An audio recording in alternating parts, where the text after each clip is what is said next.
অবিশ্বাস্য হলেও সত্য, এমনটাই করে দেখালো মালদহের এক মহিলা। কিছু করার তাগিদেই অল্প পুঁজি বিনিয়োগ করে বুদ্ধির জোরে একটি টোটোকেই দোকান তৈরি করে নিয়েছেন তারা। ফাস্ট ফুডের দোকান এখন টোটো। কি নেই টোটোতে? রয়েছে রান্নার জায়গা, খাবার সাজিয়ে রাখার মতো কিছু জায়গা, আবার টোটোর মধ্যেই রয়েছে ফ্রিজ। একেবারেই অভিনব এই খাবারের দোকানের নাম দেওয়া হয়েছে ফুড অন হুইল। মালদহ শহরের রাস্তায় এখন এই টোটো দোকান অবাক করেছে সকলকে।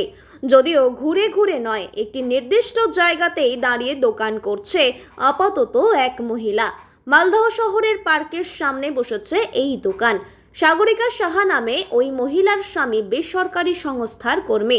স্বামীর পাশাপাশি নিজেও কিছু করবে এমনটাই দীর্ঘদিন ধরেই ভাবছিলেন। কিন্তু মালদহ শহরের মতো জায়গায় দোকান কিনে বা ভাড়া নিতে অনেক টাকার প্রয়োজন। তাই